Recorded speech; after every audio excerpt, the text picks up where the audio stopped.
Hello and welcome to a new lecture of classical motion of a single particle. In this lecture, we will try to extend our previous discussion on fixed points and phase space trajectories in the neighborhood of those fixed points. So, before starting the main content of this lecture, what I would like to do as usual to recapitulate a little bit what we have discussed on this topic of fixed point and the phase space trajectories. So, if you remember, I said that in the realm of classical mechanics, actually you have this type of equations of evolution or you have the equations of dynamics. Okay. This is a two dimensional phase space which basically gives you the motion in one dimension real space. Okay. And of course, for every real space dimension you will have one corresponding velocity. Okay. So, that is why whenever it is concerning 1D motion in classical mechanics, it is actually the motion or evolution of the system in 2D phase space, okay, which we sometimes also call as a 2D flow. So, for classical mechanics, the first equation is trivial because that is the ddt of the first phase space coordinate x is exactly equal to the second phase space coordinate itself, which is v. Now, the ddt of the second phase space coordinate v is equal to some f which can be a function of both x and v. Now, we took an example where actually one of the very familiar cases that you have this f to be just a function of the space coordinate only and not the v. Okay. So, we simply say that we are now talking in terms of our usual knowledge of classical mechanics, that a particle is moving under a potential u, okay, which is given by this minus x square by 2 plus x to the 4 by 4. Okay. And then just by using the concept of potential, you can derive the gradient of that potential to be the force on the particle, which is minus du dx, and that will be given by x minus x cube. Okay. Then we were trying to find the fixed points for this system, and according to the definition of fixed point, if you remember, we said that a fixed point is a point where both these velocities x dot and v dot, that means ddt of the first phase space coordinate and ddt of the second phase space coordinates are equal to 0. Okay. So, if at some points, at one or more points in the phase space, these both become 0 at the same time, okay, then we can say that these points will be the fixed point for that system. And for our specific case, okay, the fixed points were given by v is equal to 0 and x dot is equal to v equal to 0 and v dot equal to x minus x cube is equal to 0, from where we can calculate the fixed points to be 0 and plus minus 1. Okay. Then we tried to find the trajectories of in the phase space of the evolution for the evolution of that system in the neighborhood of these three fixed points. Okay. So, the basic objective was that the fixed point is such a point, if you prepare your system at a fixed point and you leave it to evolve, okay, and then it will not evolve any further, it will be in its initial state. Okay. So, it is fixed at its state. Okay. But if we prepare the system initially instead of the fixed point, okay, at a point which is a little bit shifted from the fixed point for both the phase space coordinates for this case, okay, then what will happen? Then of course, there will be some evolution, okay, the system will evolve, okay, the particle motion will evolve, the states of motion will evolve, but will there be a very interesting law, or can we even trace out some trajectory in the phase space for such type of evolution? The answer is yes, and that is exactly what we did in the last lecture. So, you remember that if you now do a very small perturbation with respect to the fixed point 0 0, okay, basically we linearize the system and we said that the perturbation is very small. So, x dot is equal to v. So, v dot is actually approximately equal to x, because x cube is now negligible with respect to x, okay, as x is a very small quantity. And then we found that the phase space trajectory of v and x, okay, actually phase space trajectory for the motion of the particle, okay, is given by a class of hyperbolae. Okay. Now, in the neighborhood of 1 0, when we did such small perturbations, okay, x prime, then we have shown also that we find the equation of an ellipse. Okay. So, if I now draw the phase space diagram, okay, for the motion of this particle, that is x and that is v. Okay. So, then what will happen, that 3 fixed points I denote by the red color here 0 0, okay, plus 1 0, let us say this is the plus 1 point for x, okay, and minus 1 0, which are symmetrically placed with respect to the origin. Okay. So, now we have just seen that in the neighborhood of 0 0, it is a hyperbola. So, let us say it has, so very close to this, maybe look like this. Okay.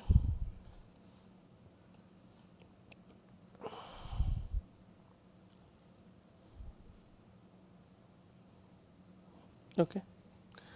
And now, the point is that if you just consider the phase space trajectory in the vicinity of this fixed point, which I now denote with a changed color green, then you will see actually there will be some ellipse.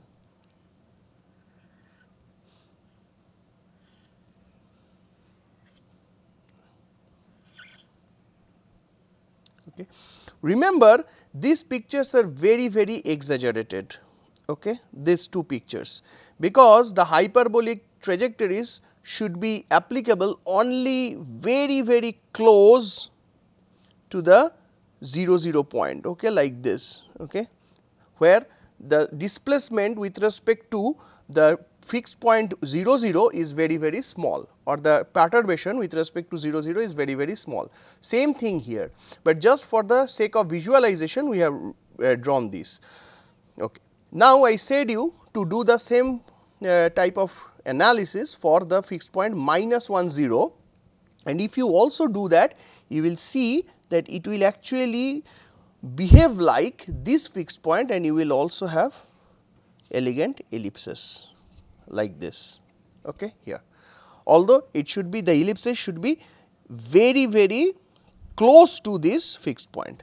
Now, if I even draw like this, this is not actually very false, because in a phase space trajectory always the continuity is a matter. So, the nature of the trajectories cannot abruptly change, and that is why even if you draw bigger hyperbolae like this and bigger ellipses like this, actually it is not a bad deal, because by the method of continuity actually the whole phase space can be thought to be ellipses very close to this fixed point, then there is a transition phase from ellipses to the hyperbola, okay, and finally it becomes hyperbola, and again when it goes to this fixed point, again it transforms to ellipse. Okay.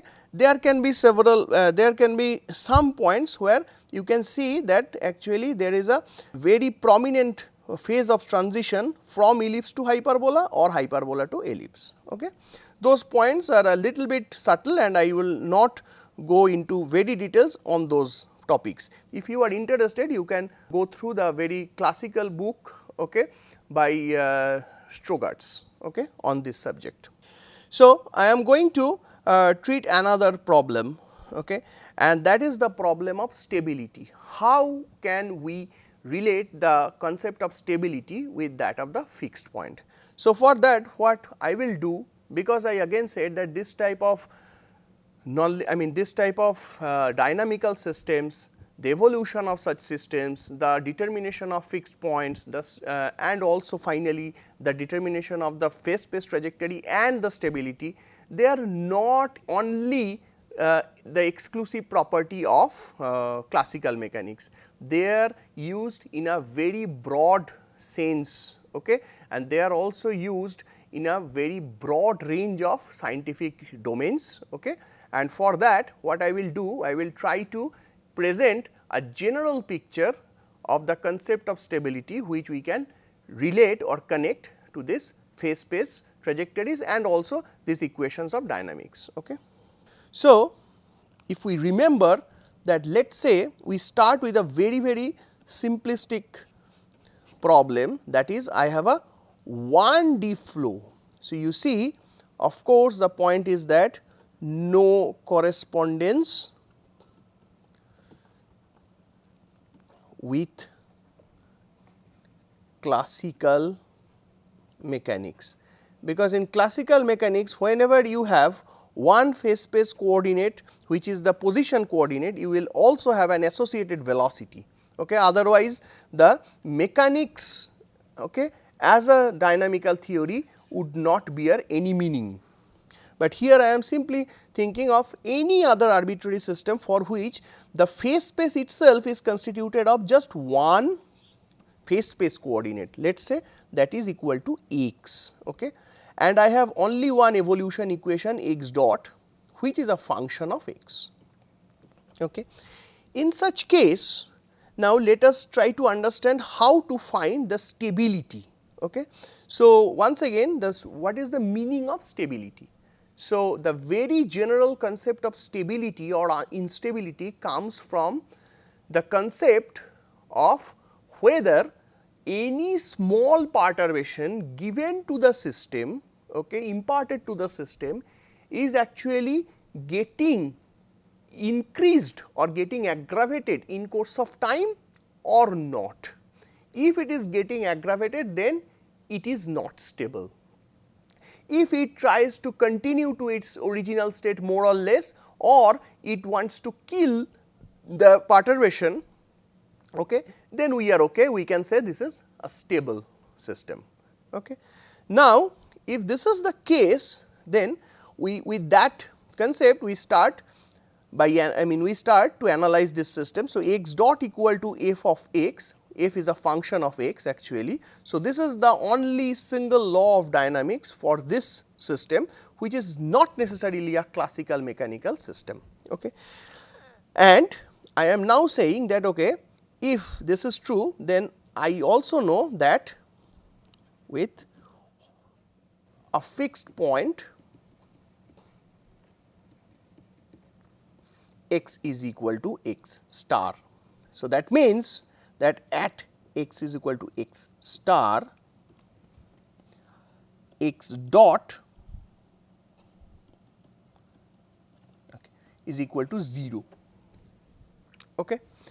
So, and that is exactly is equivalent to say that, okay, it can actually have more than one roots, that depends on the whether this is linear or non-linear. Let us say it is a linear function, okay, then it will have just only one root. I am not constraining this to be a linear function, I am simply saying this is f x. Now, at some x star, okay, it has a fixed point, okay, that x star can have more than one values, okay. Now, if it is like that, then I can now be interested to check the stability with respect to that fixed point always, okay, because we know that fixed point is a point of eternal rest in phase space. If you somehow place the fixed point, at that point it will not move any longer, okay, nothing will evolve, okay. So, if I now disturb the phase space coordinates by a little bit with respect to the fixed points, then what will happen? So, I will now make x to be x star plus epsilon, where epsilon is very small with respect to x star in magnitude, okay. If I have this and x star is a constant value, so I also know that x dot will actually be practically equal to epsilon dot, okay, because this is constant. if I have this, and also I know that f x will then be f x star plus epsilon, and which is nothing but f x star plus df dx evaluated at x is equal to x star times epsilon plus half d2f dx2 x is equal to x star epsilon square and so on. Okay. Now, this one I know that is equal to 0 due to the property of fixed point, is equal to 0 by definition of fixed point.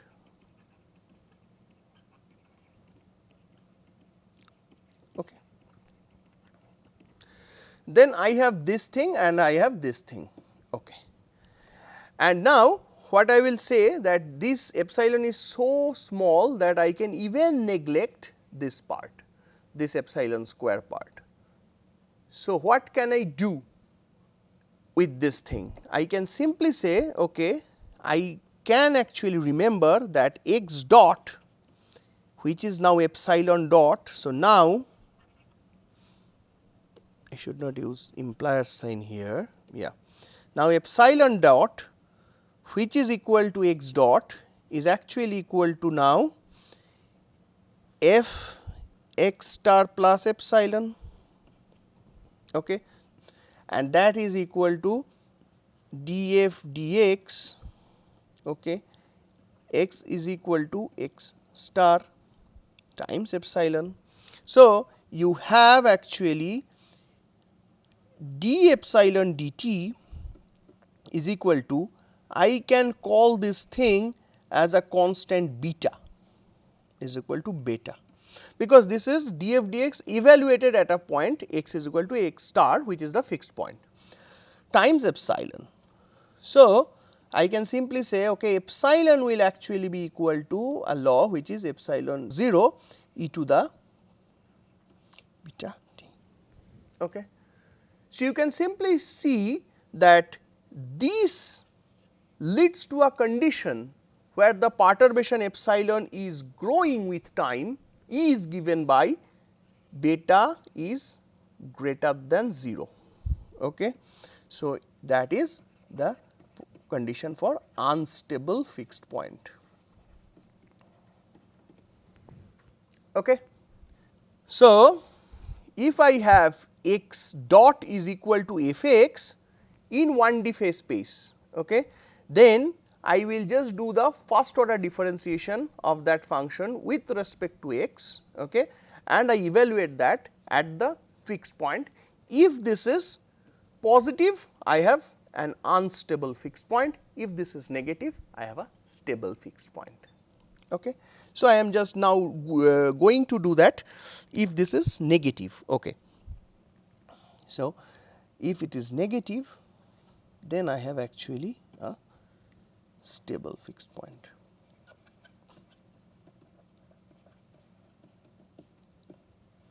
This one. Okay. Now, you can actually see that I can do this thing in a very small exercise. Let us say example, I have a phase space variable x dot for which the f x is given by x minus x square. Okay. So, I know that x dot is equal to 0 will give me x is equal to 0 and 1. Okay. So, because at x is equal to 0 and 1, x dot will be vanishing, okay. And if they are vanishing, then these are the fixed point of the system, fixed point. Now, which one is stable, which one is unstable, or both are stable and unstable, like that, okay. How can you say? So, the easiest way to check is you just take d. So, I can call this as f of x df dx, which is equal to actually 1 minus 2x, and this is now is equal to 1, that is greater than 0, okay,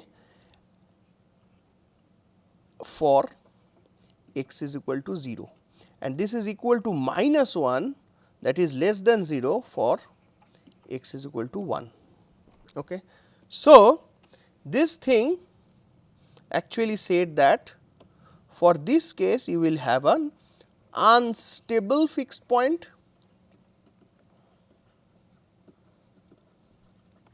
and for this case you have a stable fixed point.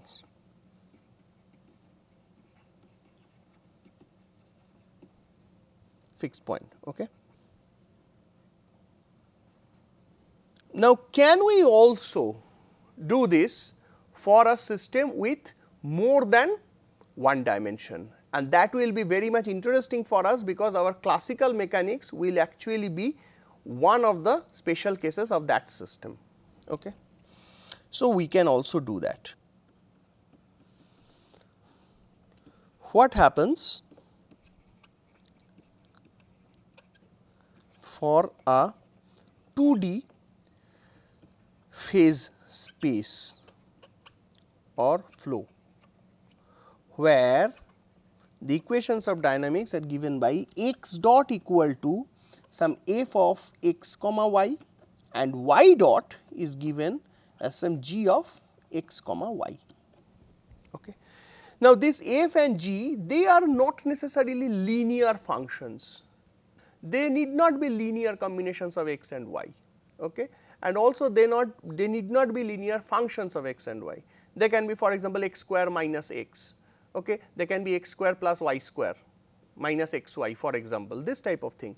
They even need not be homogeneous, whatever, but whenever you put a very small perturbation with respect to the fixed point, then the resulting equations, okay, are expected to be linear, okay, because you then by hand will get rid of all the nonlinear terms for the perturbations. Okay. So, I am doing that. So, the same thing, let us say I have this system, and I know that for that system x star y star, okay, let be the fixed point.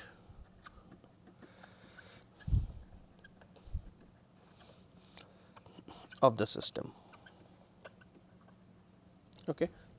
Then what I will do, I give a perturbation, give a small perturbation to both x and y, as x is equal to x plus epsilon and y is equal to x star plus epsilon and y is equal to y star plus delta. You see, the small perturbations are always with respect to the fixed point values. Okay. If I do that, what will happen? So, of course, for f x y, you will actually find that you will have equations like, so first of all you will have, so f of x star plus epsilon y star plus delta, okay, and this expression will be then equal to f of x star y star plus epsilon times del f del x, okay, once again evaluated at x star y star, okay, plus delta del f del y plus other second order terms which we can neglect for very small epsilon and delta. Okay. I can do the same treatment also here for g, and so for g, that will be g of x star plus epsilon y star plus delta will be equal to g of x star y star plus epsilon del g del x x star y star plus delta del g del y. I forgot to write, that should also be evaluated at x star y star, that is evaluated at x star y star, and I neglect for the time being all the higher order terms. Okay. So, I cut the system here. So, I simply say that my expressions are given like this. Okay. If I do this, then I can write one thing, that so finally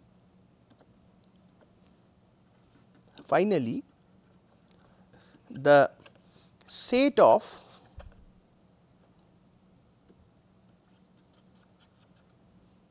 the evolution equation of the state variables equations are given by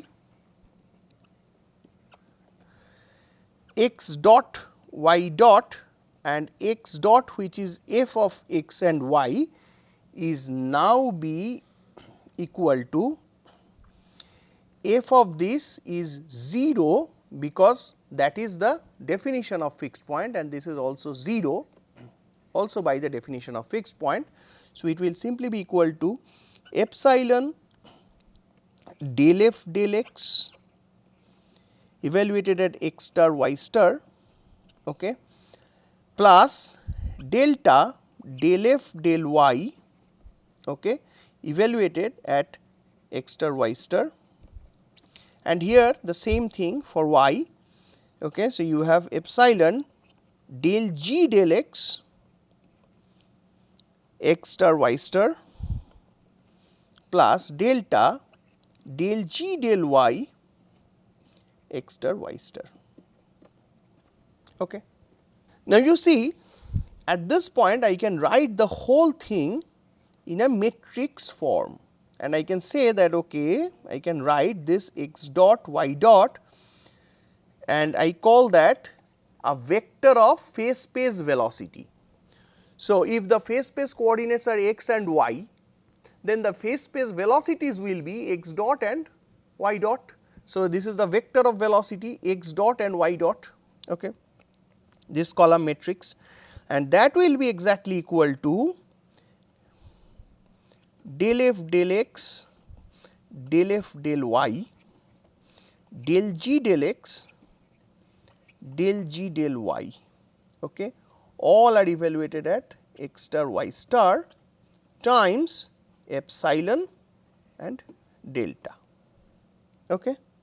So, you can see now there is a small observation by which you can easily find a very useful thing, that is x and y. So, x is x star plus epsilon and y is y star plus delta. So, x dot is nothing but epsilon dot and y dot is nothing but delta dot, because x star and y star, they are simply the constant values. And finally, therefore, we have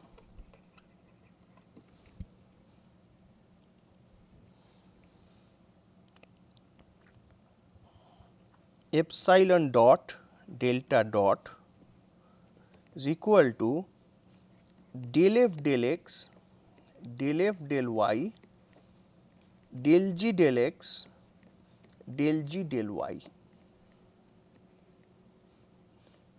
evaluated at x star y star epsilon and delta.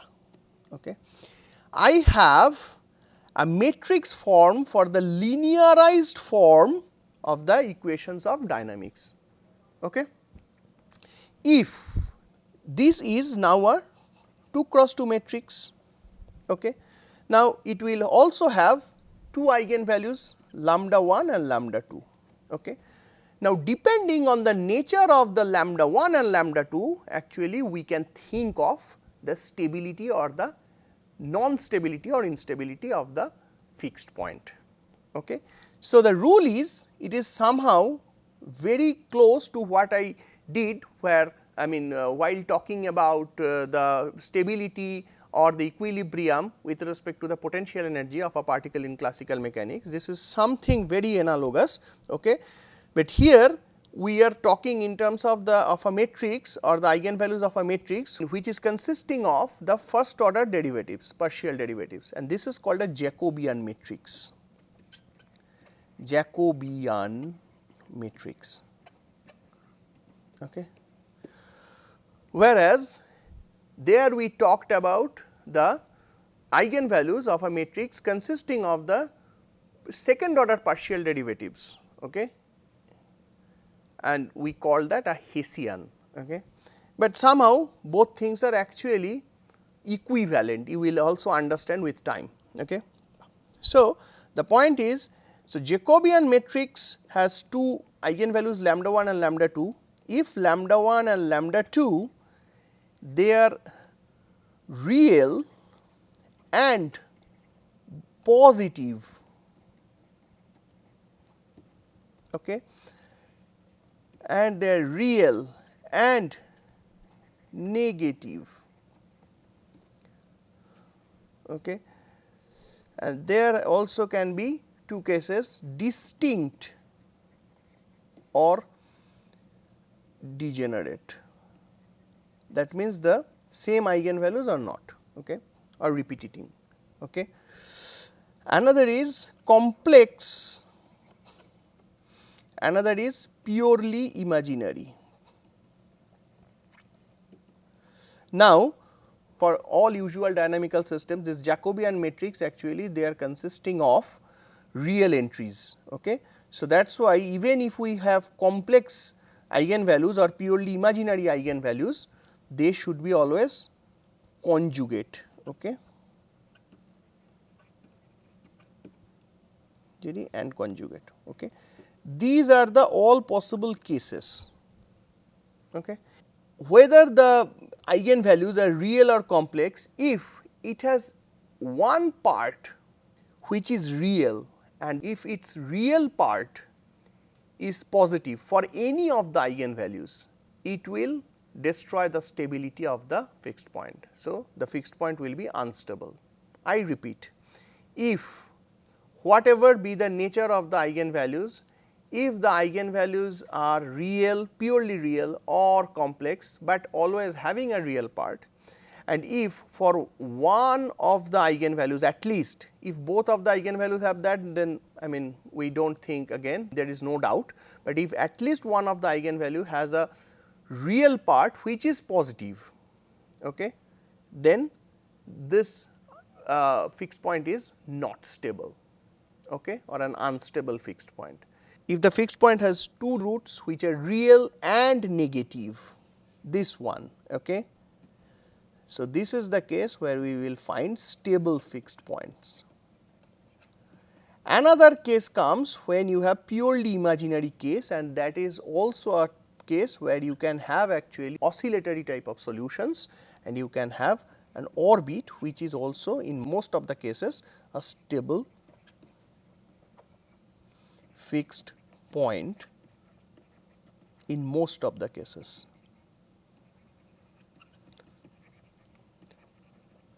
Okay. Yeah. So, in the next lecture I will give you some examples to discuss the stability of the fixed points in a 2D phase space flow.